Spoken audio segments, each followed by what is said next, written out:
भावासाठी बहीण एक असावी हो सखी, रक्षाबंधनाला त्याला बांधायला लागी.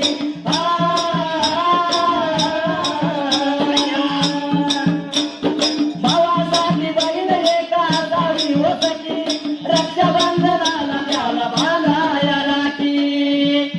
ऐक ना ग आई माझा कंठ दाटला,